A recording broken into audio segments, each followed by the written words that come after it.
भारत के चार धामों के बारे में हम सभी जानते हैं। भारतीय धर्म ग्रंथों में बद्रीनाथ, द्वारिका, जनकपुरी और रामेश्वरम की चर्चा चार धाम के रूप में की गई है। आज हम आपको रामेश्वरम धाम से जुड़े कुछ अद्भुत रहस्यों के बारे में बताएंगे, जिसे जानकर आप भी अपने जीवन काल में रामेश्वरम धाम के दर्शन करना जरूर चाहेंगे। रामेश्वरम हिंदुओं का एक पवित्र तीर्थ स्थल है। यह तमिलनाडु के रामपुरमनाथ जिले में स्थित है। इसके अलावा जहाँ स्थापित शिवलिंग 12 द्वादश ज्योतिर्लिंगों में से एक माना जाता है। भारत के उत्तर में काशी की जो मान्यता है, वही दक्षिण में रामेश्वरम की है। रामेश्वरम चेन्नई से लगभग 450 मील दक्षिण पूर्व में है। अगर ऊपर से देखा जाए तो यह हिंद महासागर और बंगाल की खाड़ी से चारों ओर घिरा हुआ है। एक सुंदर शंख आकार द्वीप है। बहुत पहले यह द्वीप भारत की मुख्य भूमि के साथ जुड़ा हुआ था, परंतु बाद में सागर की लहरों ने इसे मिला आधिकारिक को काट डाला, जिससे वह चारों ओर से पानी से घिरा हुआ टापू बन गया। यहाँ भगवान राम ने लंका पर चढ़ाई करने से पूर्व एक पत्थर के सेतु का निर्माण करवाया था, जिस पर चढ़कर वानर सेना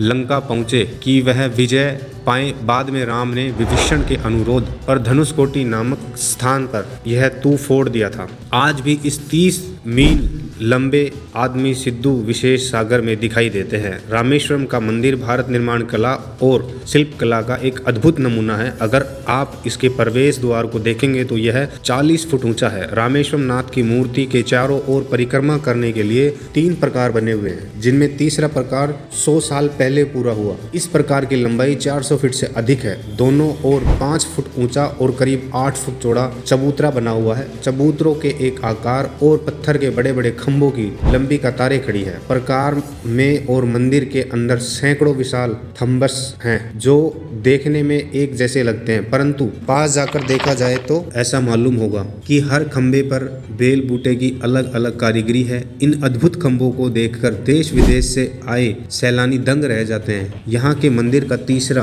प्रकार का गलियारा विश्व का सबसे लंबा गलियारा है। हर रामनाथ के मंदिर के बारे में सोचने वाली बात यह है कि इस मंदिर के आसपास चारों ओर दूर दूर तक कोई बाहर नहीं जहाँ से पत्थर आसानी से लाया जा सके। कंधामत पर्वत को तो नाम मात्र का है, वह वास्तव में एक टीला है और उनमें से एक विशाल मंदिर के लिए बहुत जरूरी पत्थर नहीं निकल सकते। ऐसा माना जाता है कि रामेश्वरम के मंदिर में जो कई लाख तक के पत्थर लगे हैं, वह सब बहुत दूर दूर से नाव से लाद कर लाए गए हैं। हर रामनाथपुरम के राजभवन में पुराना काला पत्थर रखा हुआ है। कहा जाता है कि यह काला पत्थर राम के कैटव राज को राज तिलक के समय पर उसके चिन्ह के रूप में दिया गया था। रामेश्वरम की यात्रा करने वाले लोग इस काले पत्थर को देखने के लिए हर रामनाथपुरम जाते हैं और रामनाथपुरम रामेश्वरम से लगभग 33 मील दूर है। तो चलिए अब बात करते हैं रामेश्वरम धाम की स्थापना की। जब श्री राम रावण का वध कर लंका पर विजय प्राप्त करने के बाद वापसी अयोध्या लौट रहे थे, तो उन्होंने समुद्र के इस पार गंधमादन पर्वत पर रुककर प्रथम विश्राम किया था। उनके साथ सीता तथा अन्य सभी परित्य थे। उनके आगमन का समाचार सुनकर बड़े बड़े ऋषि मुनि वहां दर्शन के लिए पहुंचे और उन सभी ने श्री राम से कहा कि उन्हें ब्रह्म हत्या का पाप लग चुका है। श्री राम जी ने रिश्ते से आग्रह किया कि आप लोग कृपया करके बताने का कष्ट करें कि इस पाप से मुक्ति का उपाय क्या है। उन ऋषि ने आपस में विचार विमर्श करने के बाद श्री राम को बताया कि यह एक शिवलिंग की स्थापना का शास्त्रीय विधि से इसकी पूजा की जाए। इस प्रकार से शिवलिंग का पूजन करने से आप सभी प्रकार के पापों से मुक्त हो जाएंगे। रिश्तों की सभा में उपयुक्त निर्णय होने के बाद श्री राम जी ने महावीर हनुमान को आदेश दिया कि आप कैलाश से शिवलिंग लेकर आइए। श्री हनुमान जी शीघ्र ही कैलाश पर्वत पर पहुंचे, किंतु अच्छा प्रदर्शन नहीं मिला। हनुमान जी ने कैलाश पर्वत प्रदर्शन पाने हेतु भगवान शिव का ध्यान पूर्वक तप किया। उनकी आराधना से प्रसन्न होकर शिव जी ने उन्हें दर्शन दिए। उसके बाद शंकर जी से लिंक प्राप्त करके वह उन्हें गंधमादन पर्वत पर वापस पहुंच गए। इस प्रक्रिया में हनुमान जी को काफी देर लग चुकी थी। मुहूर्त के तय समय पर लिंक लेकर हनुमान जी के न पहुंचने के कारण ऋषि मुनियों ने मुहूर्त के अनुसार श्री राम से शिवलिंग की स्थापना करने की प्रार्थना चाहिए थी। माता सीता ने विचार करते हुए विविध पूर्वक बालों का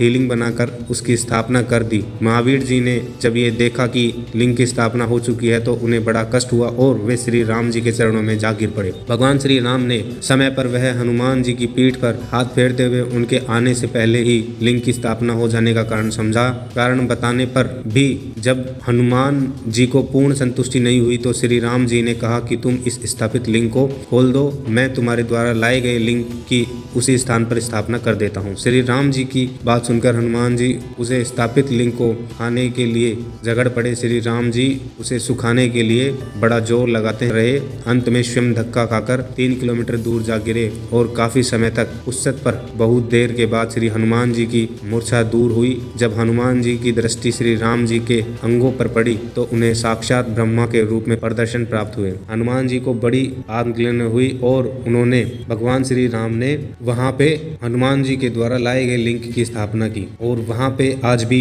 भगवान शिव शंकर की पूजा होती है, उसी लिंग की पूजा होती है। जिस लिंग से हनुमान जी को बड़ी प्रसन्नता हुई, श्री राम जी ने उस लिंग का नाम हनुमत दृश्य रखा। ऐसा माना जाता है कि जब मंदिर मूल रूप से छोटी से फूस की झोपड़ी में से एक साधु को देखरेख में रखा गया था, इसके बाद सदी सदी तक इसकी संरचना की गई। श्रीलंका के राजा पराक्रम बहु ने 12वीं सदी में रामनाथ स्वामी श्री विद्वान आचार्य विलेस्ट कष्ट के चारों और गर्भगृह का निर्माण किया। इस मंदिर के गर्भगृह में स्थित जो लिंग है उसके बारे में कहा जाता है कि वह भगवान द्वारा स्थापित किया गया था। यह कोई साधारण मंदिर नहीं, यह धर्म और आस्था की मिसाल है। हर साल लाखों की संख्या में भक्त इस मंदिर में दर्शन के लिए आते जाते हैं। कहते हैं जो मनुष्य परम पवित्र गंगा जल से भक्ति पूर्वक रामेश्वरम शिव का अभिषेक करता है अथवा उन्हें स्नान करवाता है तो वह जीवन मरण के चक्कर से मुक्त हो जाता है और मोक्ष को प्राप्त कर लेता है। दोस्तों, अगर आपने रामेश्वरम धाम के दर्शन किए हैं तो अपने अनुभव कमेंट बॉक्स में जरूर लिखिए। इस वीडियो से जुड़े कुछ सवाल अगर आपके मन में है तो कमेंट बॉक्स में जरूर लिखिए। वीडियो पसंद आए तो लाइक कीजिए और चैनल को सब्सक्राइब करना मत भूलिए। जय श्री राम।